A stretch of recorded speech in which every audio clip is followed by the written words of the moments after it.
At my husband's funeral, I received a text. I'm still alive, trust no one. And the $7.5 million insurance policy changed everything. My hands shook so badly, I nearly dropped my phone among the wilting flowers at the cemetery. Today, I'm going to tell you something I never thought I would. And if you, for a single second, feel like this sounds familiar, I just ask that you leave a like and subscribe. It will help me to keep unburdening myself. My name is Evelyn Miller. I'm 68 years old, and for 40 years, I thought I knew my family. That November morning in Denver, as the cold wind from the Rocky Mountains cut my cheeks like razors, I was wearing the same black coat I'd worn to my mother's funeral 20 years earlier. The same pearls Julian had given me for our 20th anniversary hung from my neck, weighing on me like chains. My patent leather shoes, bought with so much saving at Nordstrom years ago, sank into the damp earth of Evergreen Memorial Park. My husband's coffin was slowly descending into the grave as I clutched a handkerchief soaked with tears. Julian Miller, the man I had shared 4 decades of my life with, had supposedly died in a car accident on I-25. The body is unrecognizable, they told me. It's better to remember him as he was. My children insisted. I never got to see him. I never got to say goodbye. To my left stood Ethan, my 42-year-old son, in his Hugo Boss suit and with that cold look he'd inherited from his father. His gray eyes showed no tears, only impatience. He checked his Rolex every few minutes, as if mourning were a business meeting he needed to wrap up quickly. To my right, Jenna, my 38-year-old daughter, was hugging Megan, her sister-in-law, whispering something I couldn't quite hear, but that made them share a suppressed smile. "Mom, stop crying already," Ethan whispered in my ear, his breath smelling of coffee and mint. "You've made enough of a scene. This isn't a soap opera." His words pierced my chest like a dagger. I felt the air leave my lungs. A scene? Was I making a scene by mourning the love of my life? The people around us shifted uncomfortably. Mrs. Gable, my neighbor for years, bowed her head in embarrassment. Mr. Henderson, the owner of the pharmacy where I bought Julian's medication, looked away toward the nearby headstones. But no one said a word. No one defended me. The pastor finished reading the last verses, while I tried to stifle the sobs that rose from my stomach like violent waves. My wrinkled hands trembled as I held the bouquet of white chrysanthemums I had bought that morning at the Union Station Farmers Market, where Julian and I had bought flowers for the house every Sunday for decades. It was then that I felt the vibration in my purse. My old Nokia, the phone Julian had given me because it was easier for my arthritic fingers, buzzed against my hip like a desperate heartbeat. Unknown number. I never answered strange calls, but something pushed me to read the message. "I'm still alive. Trust no one. The $7.5 million insurance policy is going to destroy everything. Forgive me, my love. Jay." The world stopped. The thud of shovels of dirt hitting the coffin became a dull, distant sound. The voices of people offering condolences blurred into an incomprehensible murmur. I felt my legs buckle like dry twigs. Mrs. Gable caught my arm. "Evelyn, are you all right? You've gone as white as a sheet." I read the message again. Once, twice, 3 times. Jay. It was how Julian signed all his notes since we were dating. Birthday cards, reminders on the fridge, the letters he wrote when he traveled for work. Always Jay in that jagged handwriting I knew better than my own. I looked up at my children. Ethan was talking to an older man in a gray suit I recognized as the family lawyer, Mr. Richard Salinas. Jenna was laughing quietly with Megan as they looked at something on Megan's phone. The 3 of them looked relaxed, almost happy. How can they be so calm? I thought. Their father just died. But then I remembered something that sent a chill down my spine. 3 days before the supposed accident, Ethan had asked about his father's life insurance. "Are the premiums up to date, Mom? Do you know what the coverage is?" I also remembered Jenna looking through the deed to the house. "Just to make sure everything's in order, Mommy." The message vibrated in my hand as if it were alive. Trust no one. Not even your own children. I completed the sentence in my mind as I watched Ethan shake the lawyer's hand with a smile he hadn't shown once during the entire funeral. That night, alone in the house on Pearl Street where we had lived for 30 years, I sat in the kitchen with a cup of chamomile tea growing cold in my hands. The silence was deafening. For the first time in 4 decades, no one asked me what was for dinner. No one needed a shirt ironed for the next day. No one was coughing in the next room, needing syrup. But there was also no one there to hold me while I cried. I looked at the message again. The number it came from had a Guadalajara area code. Julian had traveled there for work many times. He knew people. He had contacts. Was it possible that my husband was alive? And if he was, why fake his death? Why let me suffer like this? And why warn me against my own children? The memories hit me in the early hours like furious waves against an already cracked seawall. I couldn't sleep. Every time I closed my eyes, I saw Ethan's hands at 8 years old, held out to me, asking for money for the school bus. The same hands that now wore a Rolex and hadn't shed a single tear for his father. I got up at 5 in the morning, just as I had for 40 years, to make Julian's breakfast before he left for the state treasury office. Habit was stronger than logic. I put the mocha pot on the stove, and the aroma of roasted coffee filled the empty kitchen. But this time, there was no one to make the sourdough toast with orange marmalade that he loved so much. I opened the drawer where I kept the bills and found 30 years of my life summarized in yellowing papers. Receipts for Jenna's English Academy, which cost more than I earned working part-time at Mrs. Esperanza's sewing shop. Invoices from Ethan's private university, because CU Boulder wouldn't give him the prestige he needed to succeed in business, according to Julian. Records of the loans I'd taken out to help with the down payment on Ethan and Megan's condo in Cherry Creek, because it was an investment in the family's future. How many times had I said yes when I should have said no? I remembered the day I sold my grandmother's jewelry, the pieces I had promised to save for Jenna. Ethan needed capital for his first business, a consulting firm that went bankrupt in 6 months. "It's just a loan, Mom. I'll pay you back with interest." The jewelry vanished, but the interest never came. I only got excuses wrapped in kisses on my forehead and sweet words. "Oh, Mommy, you know I adore you. You'll get even nicer jewelry someday." Jenna also had her own special way of disarming me. She would come home with tear-filled eyes, carrying the kids, and tell me about her marital problems with a drama that broke my heart. "Mom, I don't know what I'm going to do. Peter came home drunk again. The kids can't see him like this." She would stay for weeks at my house while I looked after her children as if they were my own, cooked for 5 extra people, washed mountains of laundry, and listened to her complaints late into the night. When she and Peter made up, she'd take the kids without so much as a thank you. You know how Peter is. He doesn't like the kids being away for too long.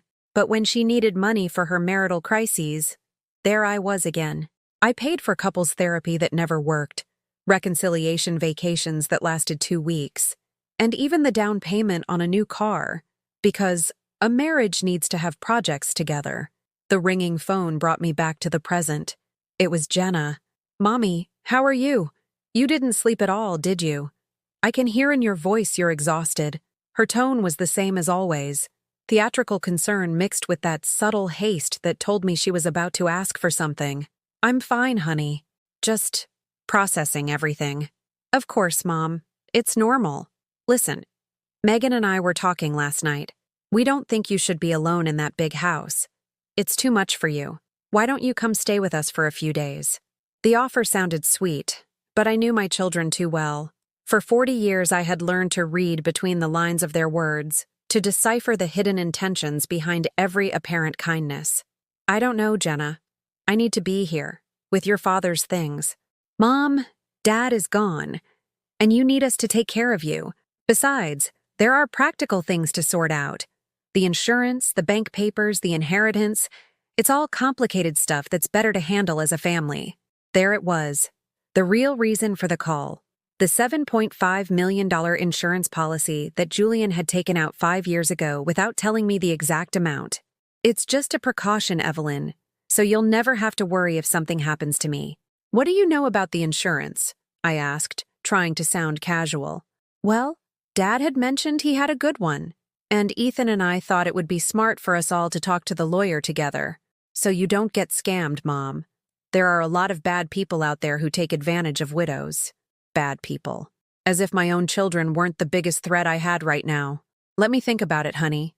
"Okay, but don't take too long. It's best to get these things sorted out quickly. After hanging up, I went to the bedroom and opened Julian's closet. His suits hung perfectly pressed, still smelling of his Old Spice cologne. In the inside pocket of his navy blue jacket, I found a small notebook I'd never seen before.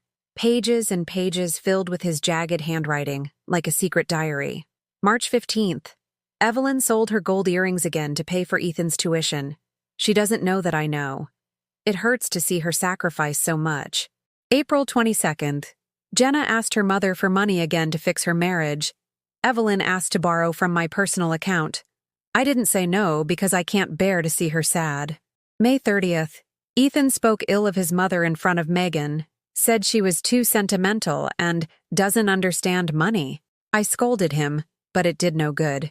He respects the woman who sacrificed the most for him less every day.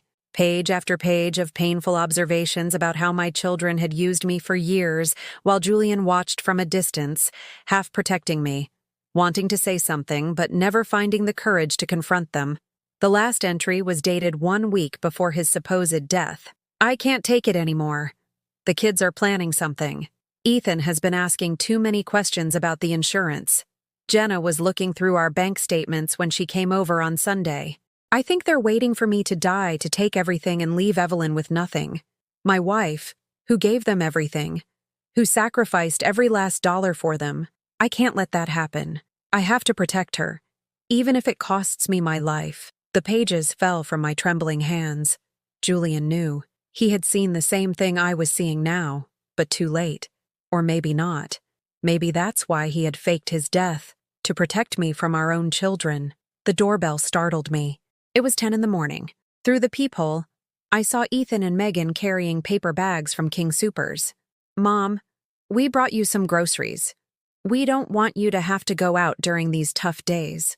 I opened the door, and they walked in without waiting for an invitation. Megan went straight to the kitchen while Ethan sat on the living room sofa as if he owned the place. Have you had breakfast? Megan asked, opening my fridge and reorganizing everything without asking my permission. Yes, thank you. Mom, we need to talk about serious things, Ethan said, pulling some papers from his leather briefcase. The lawyer called us this morning. There are urgent matters to resolve. I sat across from him, watching him spread documents over the coffee table where Julian and I had played dominoes every Sunday for 20 years. Look, Mom, this is very important. Dad left everything to you, but there are taxes to pay, paperwork to file, complicated decisions to make. Megan and I think it would be best if you gave me power of attorney to handle the big things while you take care of the day-to-day. His eyes shone with an anxiety he was trying to disguise as filial concern. It was the same look he had as a boy when he lied to me about breaking something in the house. I don't think that's necessary, son. I can handle my own affairs. Mom, with all due respect, you've never handled real money. Dad took care of all the important stuff. This is $5 million. It's not like paying the electric bill or buying groceries. $7.5 million. There was the exact figure.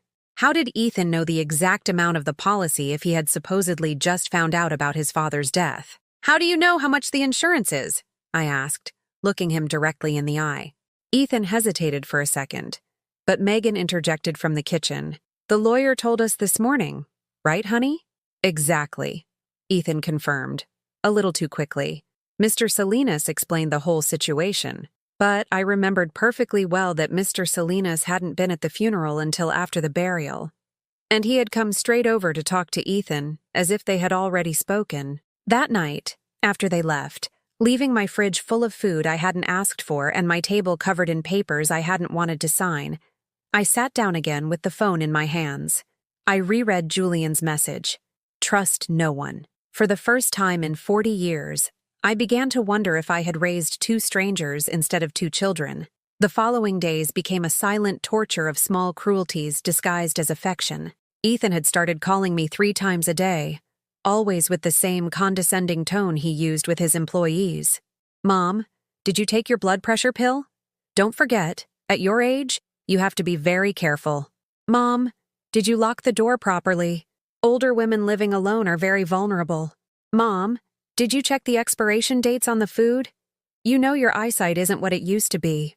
Every call was a subtle reminder that, according to him, I was a helpless old woman, a burden, someone who needed constant supervision. Julian had never spoken to me like that, not even when I was genuinely wrong about something. Jenna, for her part, had developed a new, even crueler habit. She would show up unannounced, always with an excuse. "I was just in the neighborhood and wanted to see how you were, Mommy." But her eyes would scan every corner of the house as if she were taking inventory. She touched Julian's things with a familiarity that made me sick. "Is this gold?" she asked one day, picking up the mantel clock Julian had inherited from his father. "It's pretty heavy. Must be worth something." "It's a memory of your grandfather," I said, taking it from her hands. "Oh, Mom, don't get me wrong. I'm just saying there are things here that could be sold if you need money. It's a shame to let them just sit here gathering dust." Gathering dust. As if the memories of a 40-year marriage were trash to be cleared away to make room for something more important. The worst humiliation came on Tuesday afternoon, when I went to the bank to ask about Julian's accounts. The teller, who couldn't have been more than 25, spoke to me as if I were deaf and half-witted. "Ma'am, do you understand what I'm explaining? Your husband had several accounts, but you only have access to the joint one. For the others, you need specific documents." "I understand perfectly," I said. "I just need to know if there were any unusual movements before his death." The young woman sighed with that exaggerated patience people use with annoying seniors. "Mrs. Miller, I can't give you that information without the proper legal documents. Do you have a son or another family member who could help you with this paperwork?" There it was again. The suggestion that I wasn't capable of handling my own financial affairs, that I needed a younger man to explain things I had perfectly understood. But I insisted, and what I discovered froze my blood. "I see here that on October 15th, 3 days before the accident, a transfer of $50,000 was made from your husband's personal account to, let me see, to the account of an Ethan Miller. Is he a relative?" My son had received $50,000 from his father 3 days before his supposed death, money he had never mentioned when we talked about funeral expenses and the debts Dad left behind. "Can you tell me if there were any other transfers?" The teller looked at the screen more carefully. "Yes. There's another one here from October 12th. $30,000 to an account for a Jenna Santos. $30,000 more for Jenna. $80,000 in total that my children had received from their father just before he died, and neither of them had thought it necessary to mention it." I left the bank with my legs trembling and my heart pounding against my ribs like a caged bird. I sat on the first bench I found in Washington Park, where Julian and I used to walk every Sunday after church. Why did they need that money so urgently? And why had Julian given it to them without telling me? That evening when I got home, I found the front door ajar. My heart leaped into my throat. I had locked it before I left. I was sure of it. I entered slowly, my phone in my hand, ready to call 911. "Mom? Is that you?" Ethan's voice came from the kitchen. I found him sitting at my table, with all my papers spread out before him. Bank statements, bills, even Julian's diary that I had hidden in my bedroom. "What are you doing in my house? How did you get in?" "Mom, calm down. I've always had a key, remember? I came over because I was worried when you didn't answer your phone." A lie. My phone hadn't rung all afternoon. "And what are you doing with my private papers?" "Mom, they're not just yours. This is Dad's stuff too, and as the eldest son, I have a right to look at it. I'm trying to help you get organized." Megan appeared from the living room, carrying a cardboard box filled with family photos and some of Julian's personal belongings. "What are you carrying?" I asked, feeling the air being squeezed from my lungs. "We're just tidying up, Evelyn. There's a lot of stuff here that's not needed anymore. Duplicate photos, old papers. It's better to clear things out so you can live more comfortably.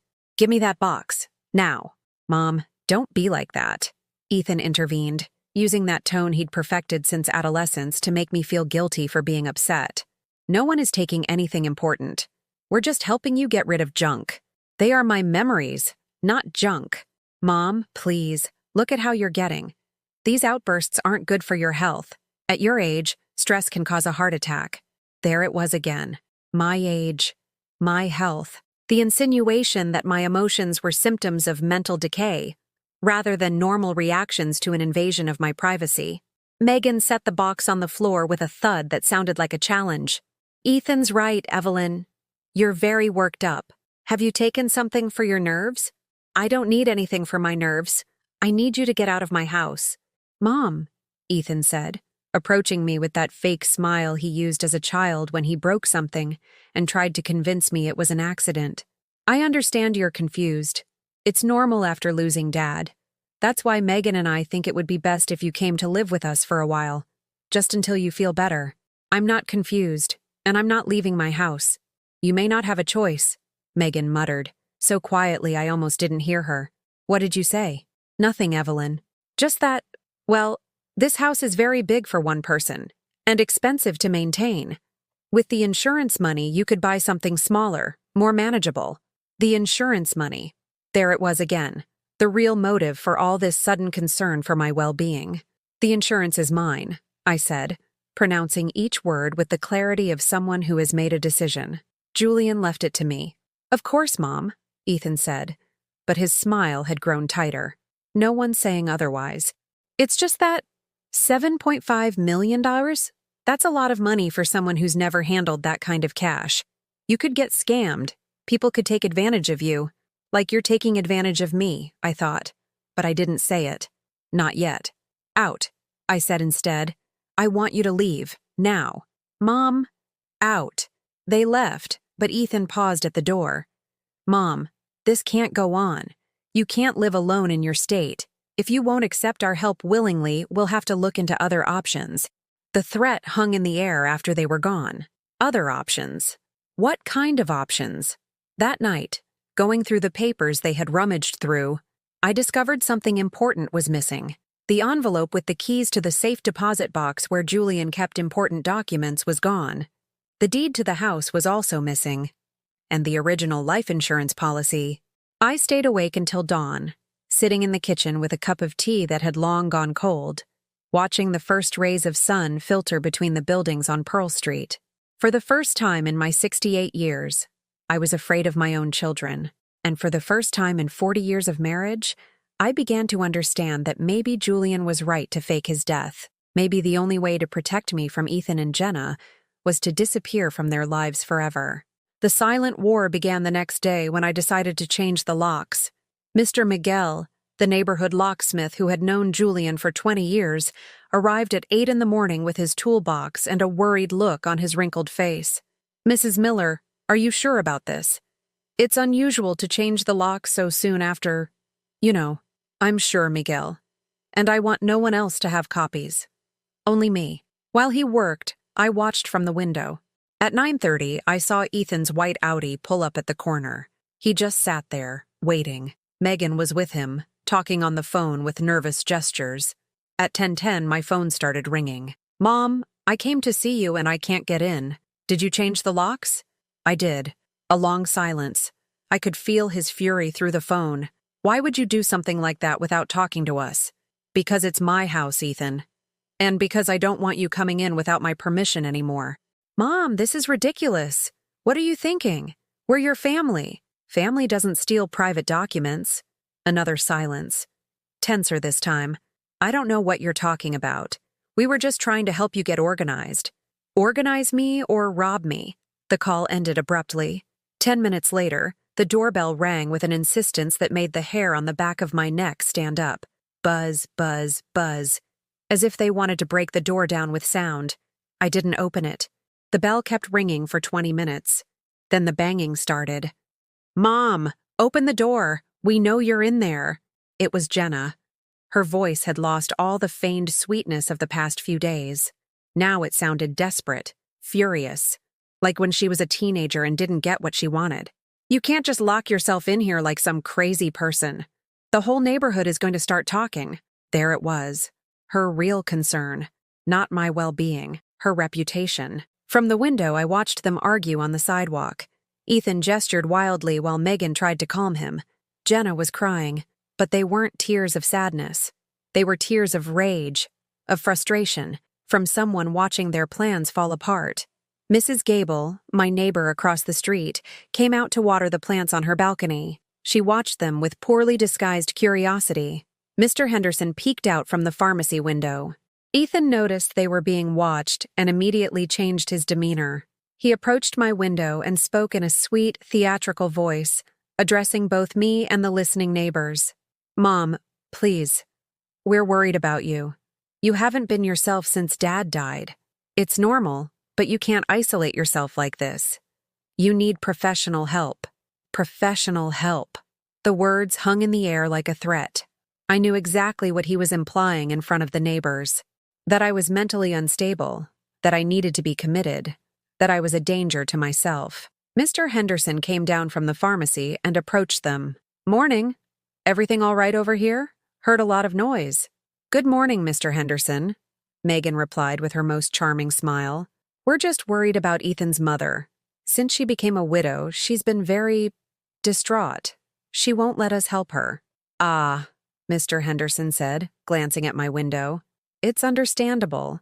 Grief can really affect older folks. My late wife got very strange after her sister passed. Strange. Distraught. Every word was a drop of poison, distilled to create the narrative they needed, that I had lost my mind. They left after another half hour of street theater, but I knew they'd be back. That afternoon, I got the first call from a number I didn't recognize. "Mrs. Evelyn Miller?" "Yes. This is Dr. Ramirez from the Aspen Creek Behavioral Health Center. Your son Ethan contacted us expressing concern about your emotional state after your recent loss. I'd like to schedule an appointment to evaluate you." My veins turned to ice. "I don't need an evaluation. Mrs. Miller, I understand you might be reluctant, but your family is very worried. He says you've been exhibiting erratic behavior, isolating yourself, refusing their help. My behavior isn't erratic. I've simply decided to set boundaries. That's exactly what concerns me, ma'am. Grieving patients are often unaware of their own symptoms. Could you come in tomorrow at 10? No. Mrs. Miller, if you don't come in voluntarily, your family can petition for a mandatory evaluation. It would be better if you cooperated." I hung up the phone with shaking hands. A mandatory evaluation. I knew what that meant. If a psychiatrist determined I was a danger to myself or incapable of making decisions, they could have me committed. And once I was committed, Ethan and Jenna would have full access to my money and my property. The plan was taking shape before my eyes. First, they'd make me look crazy. Then, they'd take away my freedom. Finally, they'd take everything else. I couldn't sleep that night. Every noise on the street made me jump. Would they come for me? Would they bring an ambulance? The police? At 3 a.m, I heard footsteps in the hallway of my building. They stopped in front of my door. Someone tried the doorknob very slowly, trying not to make a sound. Then there was a metallic scraping. They were trying to pick the new lock. I got up, barefoot, and crept to the door without a sound. Through the peephole, I saw a young man in a baseball cap I didn't recognize. He had tools in his hands and was focused on my lock. I called 911. "Someone is trying to break into my house.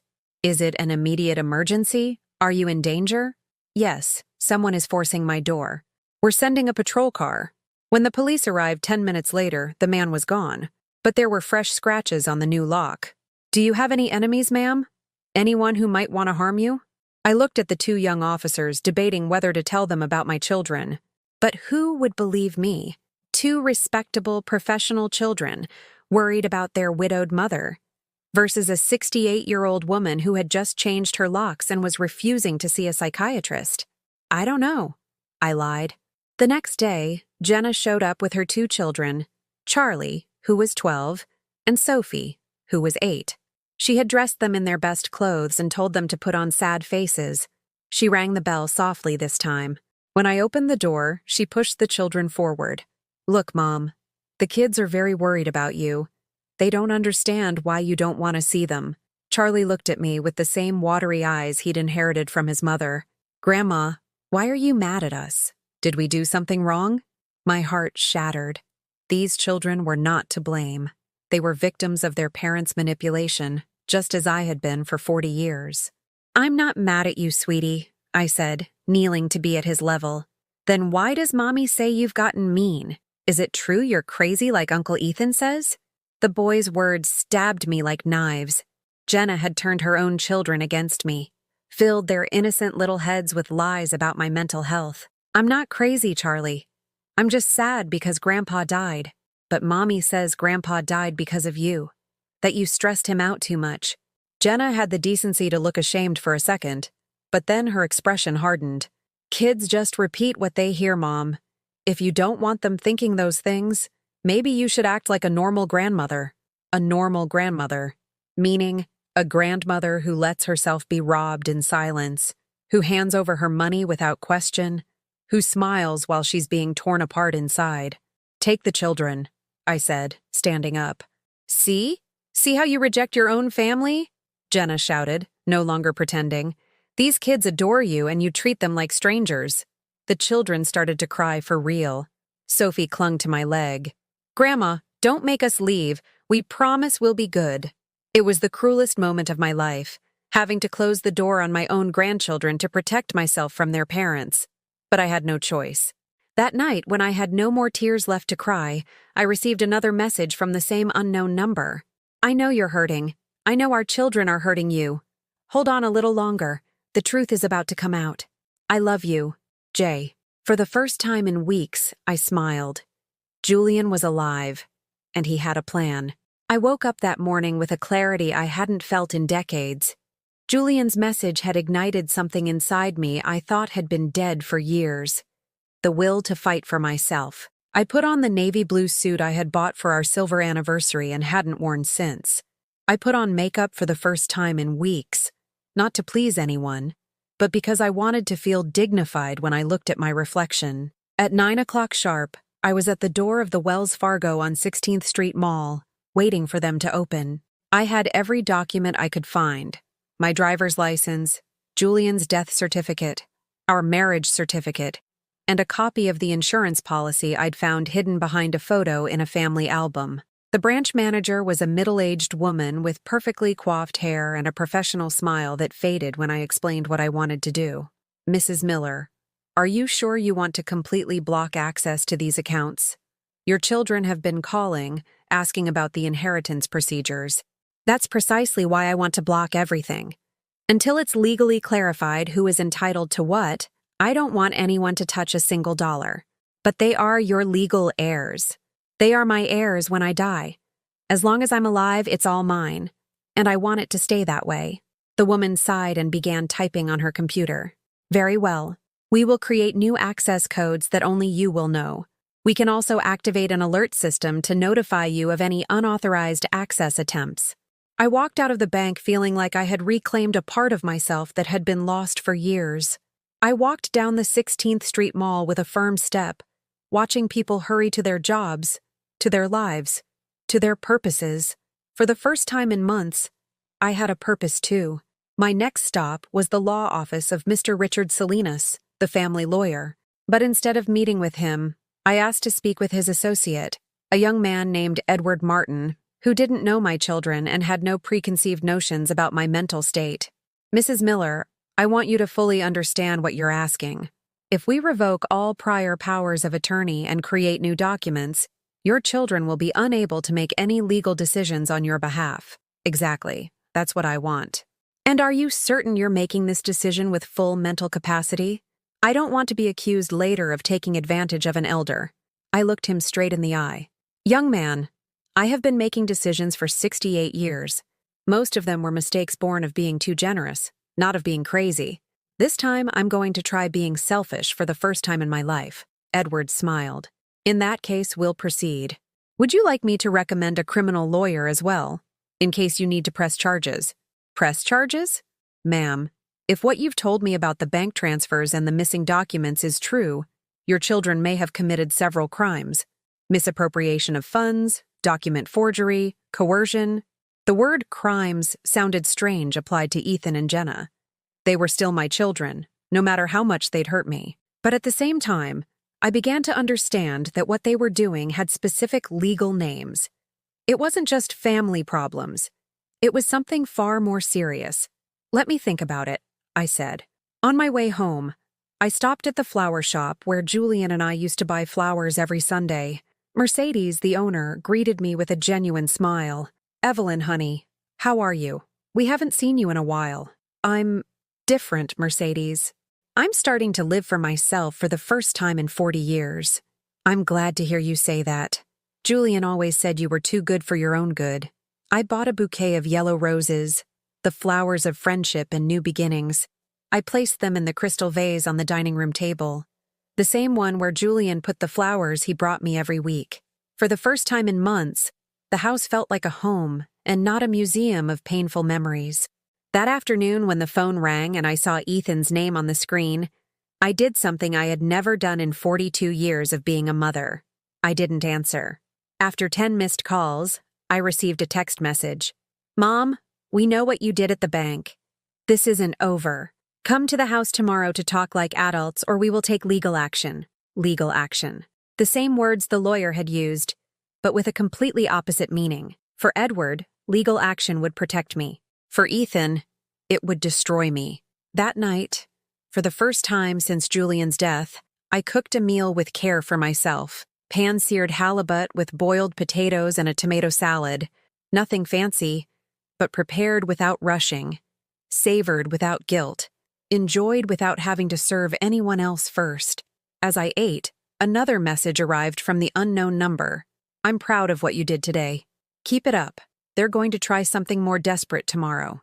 Don't be intimidated. The insurance money is safe, in an account they don't know about. You just have to hold on a little longer. Jay." An account they didn't know about? How was that possible? I was the beneficiary, but I hadn't done anything to claim the policy yet. Had Julian set something up before he faked his death? I decided I would find out the next day. But first, I had to do something I should have done years ago. I took out a piece of paper and a pen and wrote a letter.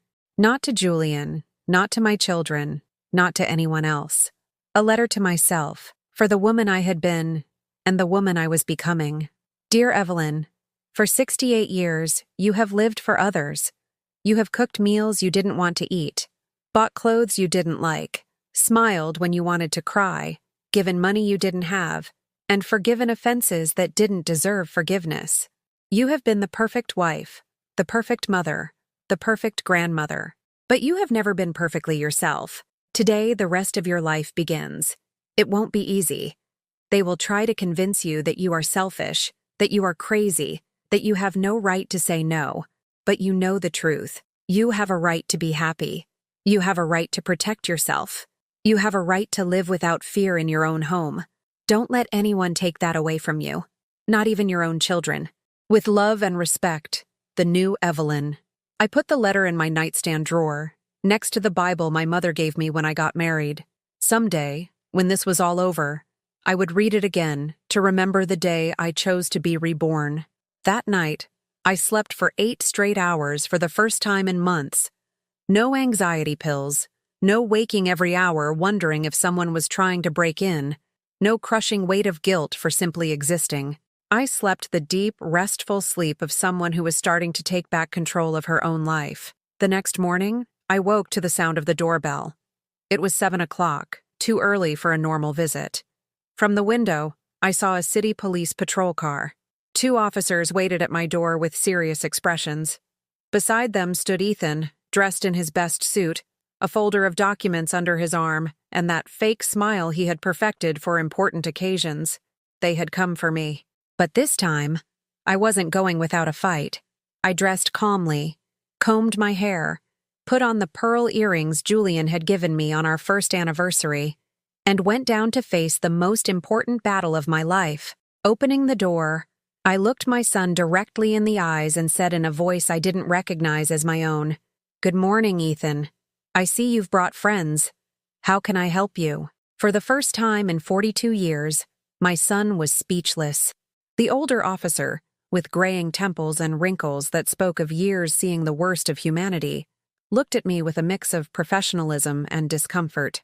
"Mrs. Miller, I'm Officer Fernandez. Your son has filed a request for a wellness check, alleging that you may be a danger to yourself. We need to ask you a few questions." "A danger to myself?" I asked, keeping my voice calm, though my heart was beating like a war drum. "Could you be more specific?" Ethan stepped forward with the concerned smile he had rehearsed in the mirror. "Mom, since Dad's death, you haven't been yourself. You've isolated yourself, changed the locks for no reason. You don't answer the phone. You refuse our help." He turned to the officer. Officer, my mother hasn't left the house in days. The neighbors are worried. I went out yesterday, I said calmly. I went to the bank and the lawyer's office. I also bought flowers. Mercedes at the flower shop can confirm it. Officer Fernandez jotted something in his notebook. Do you feel capable of taking care of yourself, ma'am? Perfectly capable. In fact, I feel more capable than ever. Mom, please. Ethan intervened, his voice breaking as he played the part of the suffering son. Look at you. You've lost weight. You have dark circles under your eyes. This house is neglected. It was a lie. The house was spotless because for the first time in months, I had the energy to keep it that way. I had lost weight from anxiety eating. But since yesterday, I had started to regain my appetite. Officer, I said, addressing Officer Fernandez directly. My son is upset because yesterday I blocked all my bank accounts to prevent him from accessing my money without my permission. I also revoked the power of attorney I had signed. Those are the decisions of a mentally competent person, not someone who is a danger to herself. The younger officer looked up from his notes with interest. Was there a specific reason for taking those measures, ma'am? Yes. I discovered that my son had received bank transfers from my late husband totaling $50,000 3 days before his death, money he never mentioned when we discussed funeral expenses and supposed debts. My daughter received $30,000 more. I also found that important documents had disappeared from my house after they went through it without my permission. Ethan turned pale. Mom, you're confused. Dad lent us that money for our expenses. It was a normal family thing. Is $80,000 a normal expense? And why didn't you mention it when you said Dad had left debts? Officer Fernandez closed his notebook. Mrs.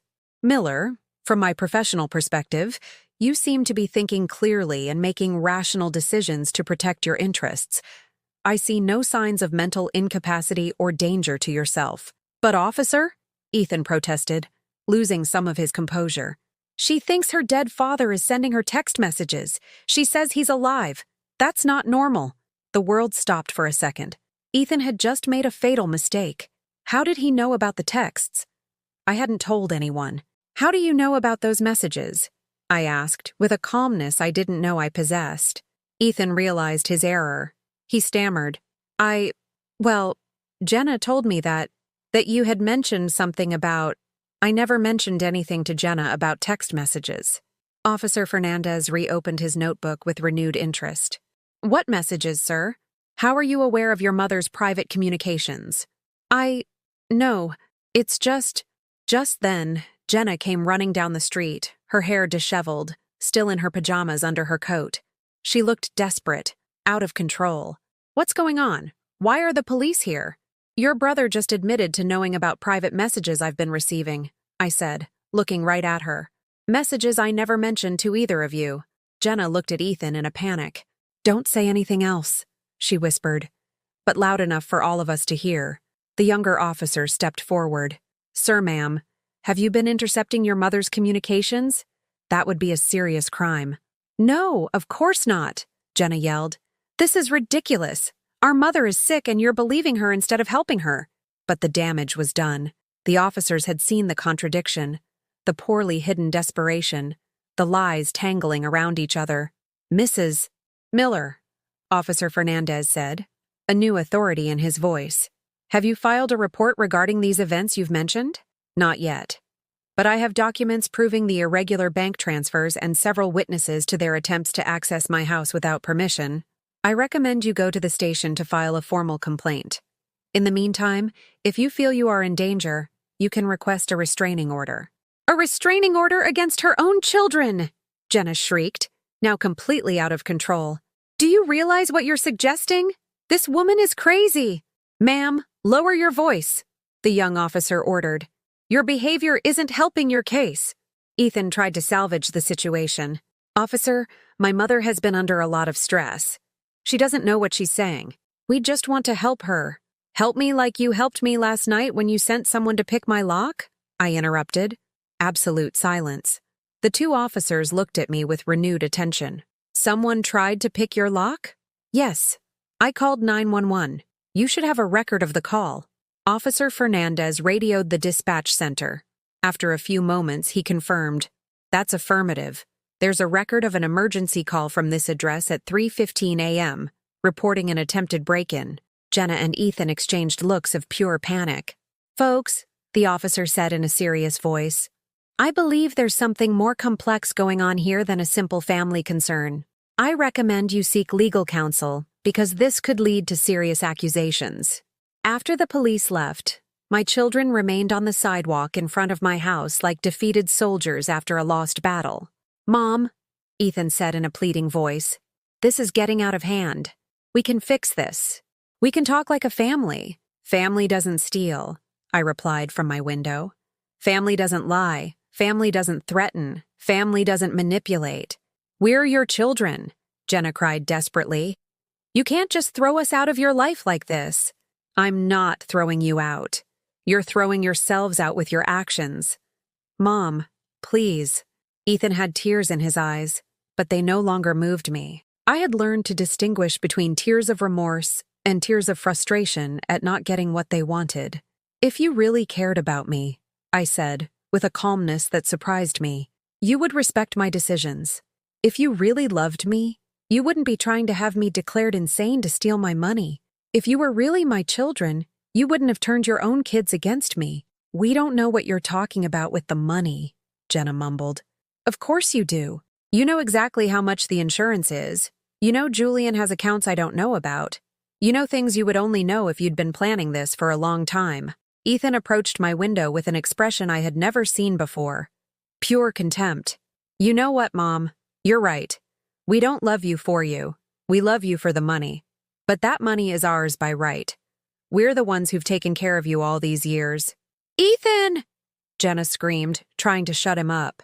No, I'm done pretending, he continued, his face twisted with rage. 40 years of putting up with your drama, your complaints, your constant need for attention. 40 years of smiling while you told us about your insignificant problems. It's about time you compensated us for everything we've had to endure.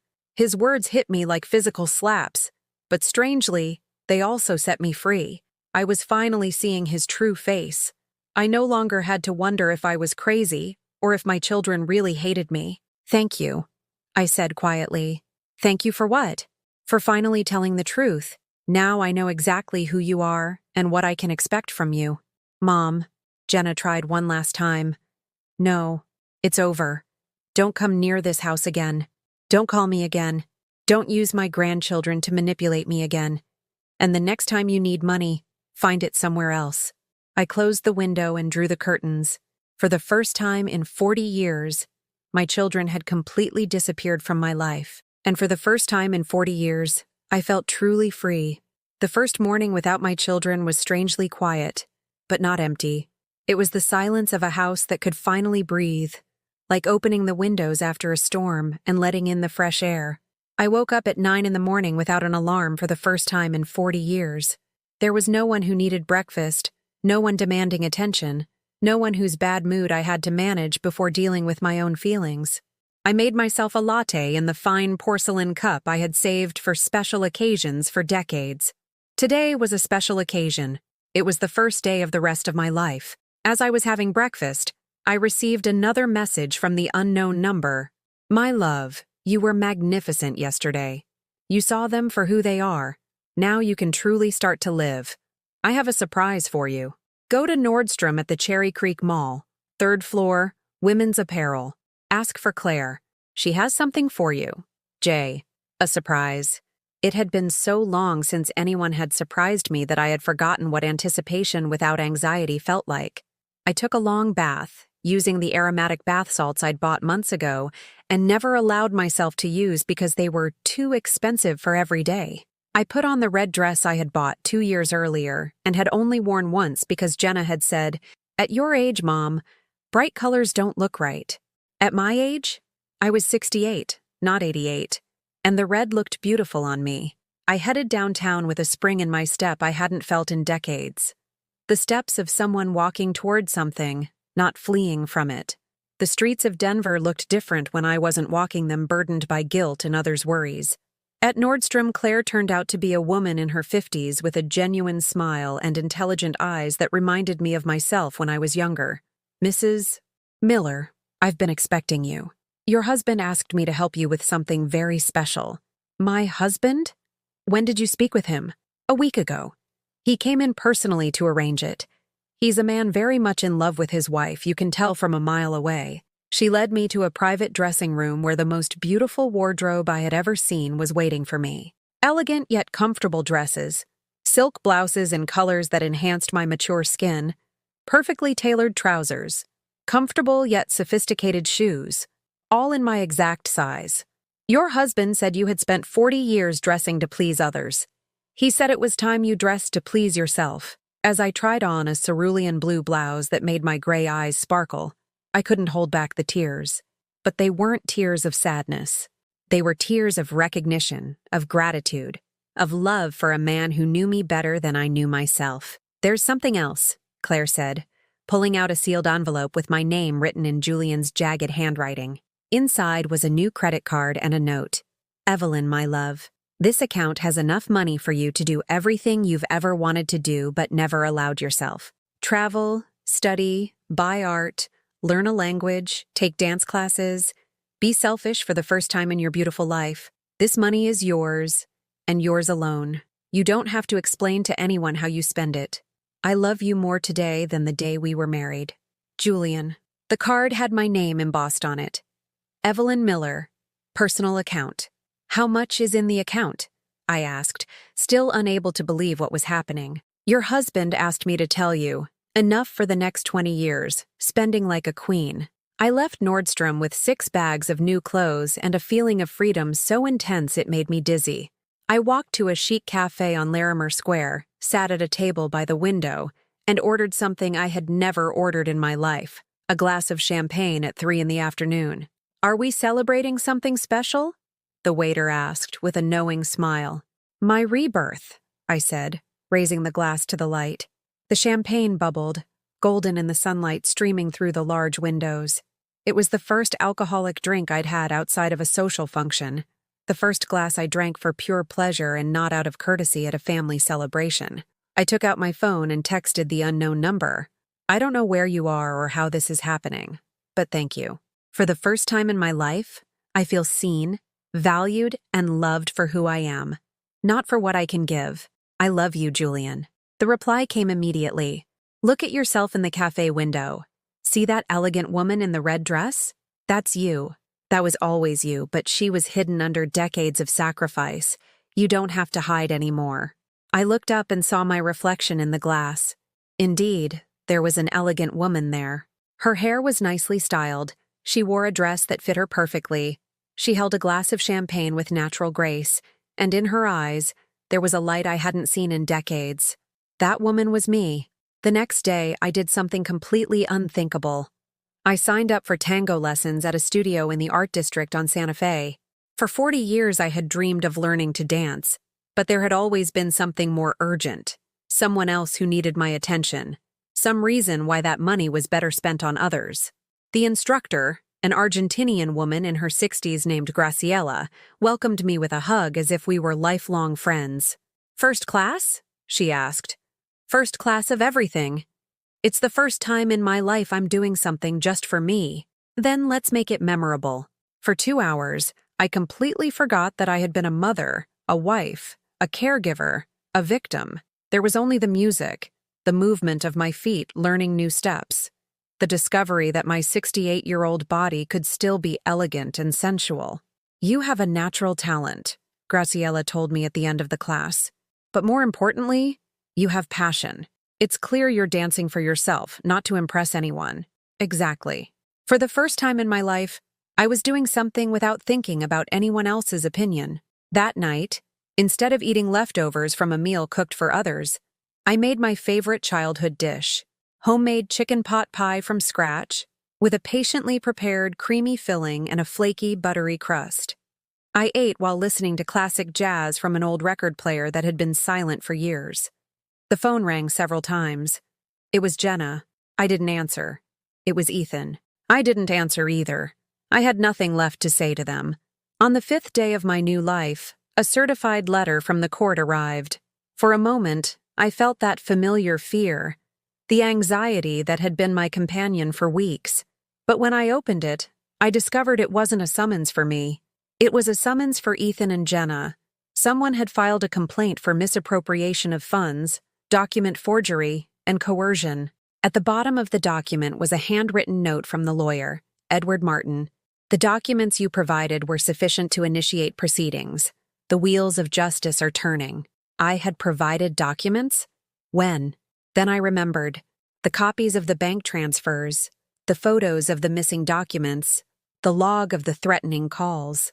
Edward had been gathering evidence since our first conversation. That afternoon, while watering the plants on the balcony I had started tending to again, I saw a sedan pull up in front of my building. It was Mr. Richard Salinas, the old family lawyer, accompanied by Ethan and Jenna. They had come to plead. They rang the doorbell insistently, but I continued watering my geraniums. From the balcony, I could hear them arguing on the sidewalk. "Mom, we know you're there. We need to talk." "Mr.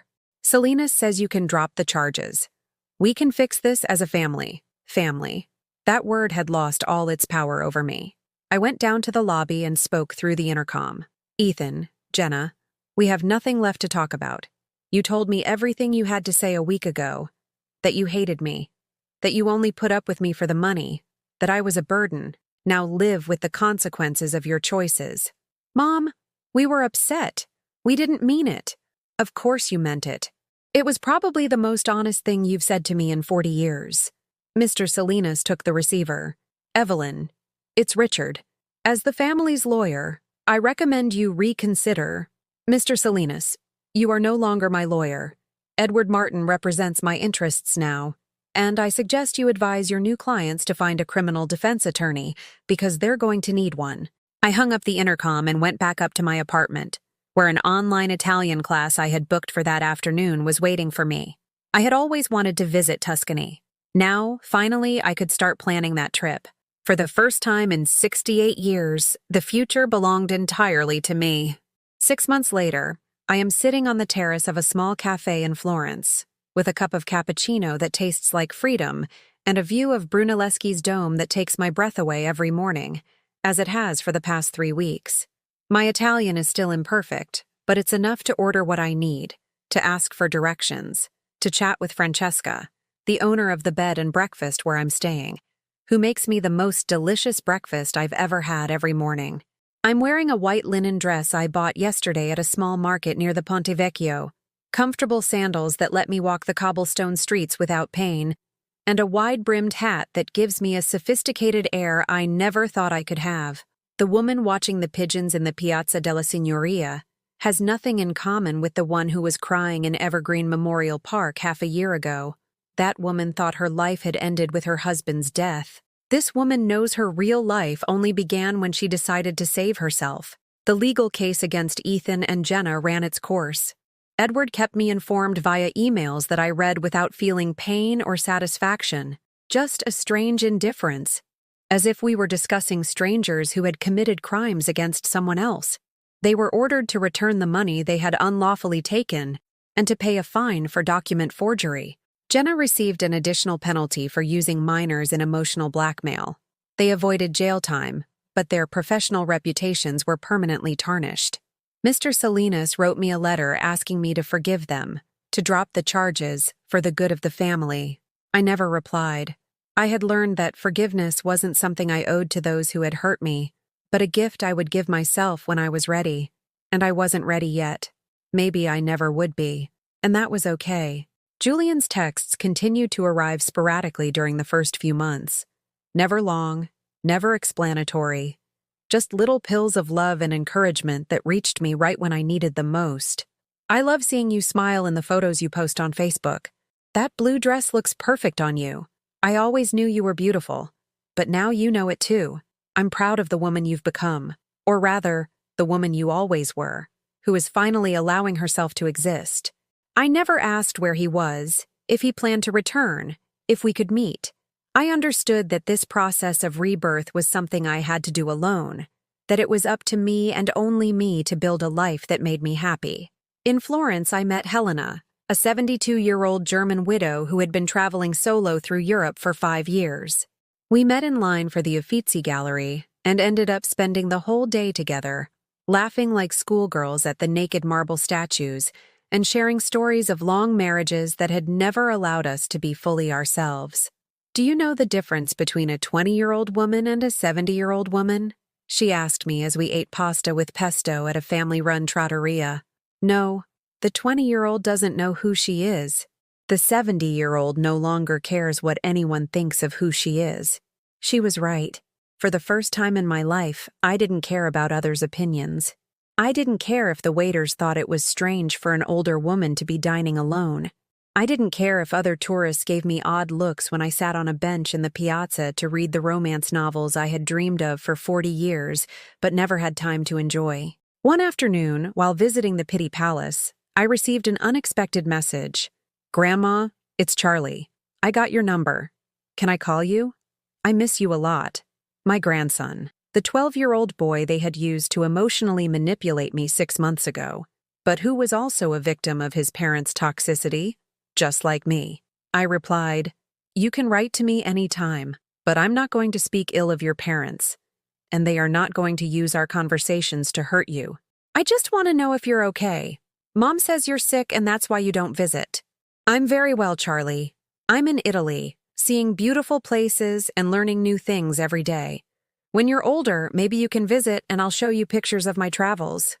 "Are you really in Italy? That's so cool. Have you seen the Colosseum?" That was the first of many conversations we had. Brief, innocent, never mentioning his parents or the family problems.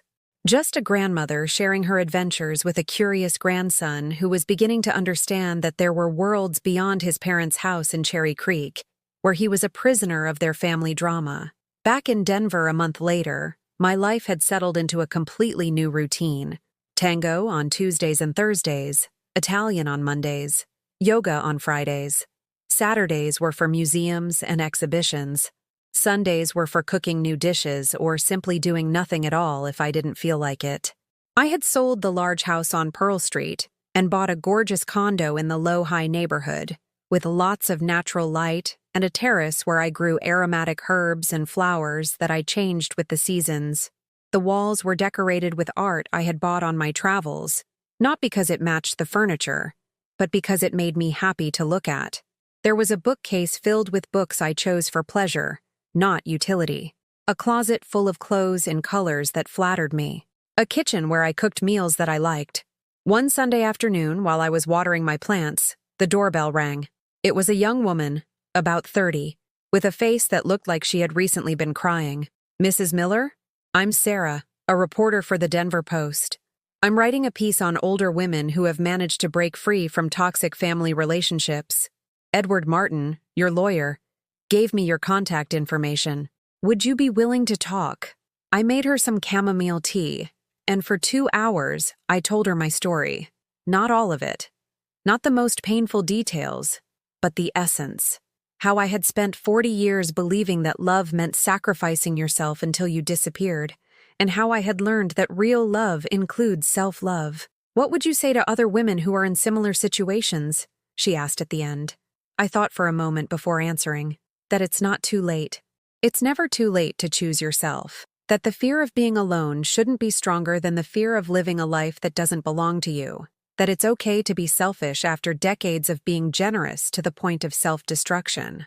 The article was published 3 weeks later, and I received dozens of letters from women of all ages telling me their similar stories. Some had decided to change their lives after reading it. Others just wanted to know they weren't alone. One of those letters arrived in an envelope with no return address. In handwriting I recognized immediately. "My love, your story reached me through the newspaper. It makes me proud to know that my sacrifice was worth it, allowing you to become the extraordinary woman I always knew you were. I will never return to your life because I understand you need to be completely free, but I want you to know that every day I see you smile. Yes, I see you from a distance when you leave your new condo each morning. I feel that everything we had to go through was worthwhile. The insurance money has been deposited into your main account. $7.5 million for you to do whatever makes you happiest. I'm not leaving it to you out of obligation, but out of love. Use it well. Use it for yourself. With all my eternal love, Julian." For the first time in months, I cried. But they were not tears of sadness. They were tears of gratitude for a man who had loved me enough to destroy his own life to save mine.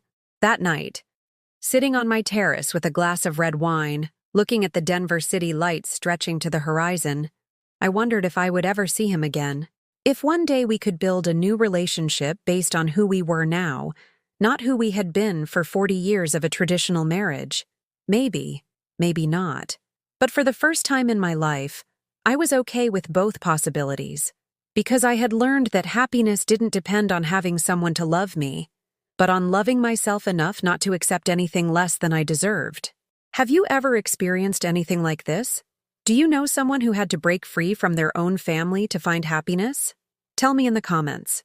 And if this story touched your heart, please leave a like and subscribe to the channel so this message can reach someone who needs to hear it. Because sometimes, saving yourself is the bravest act of love we can perform.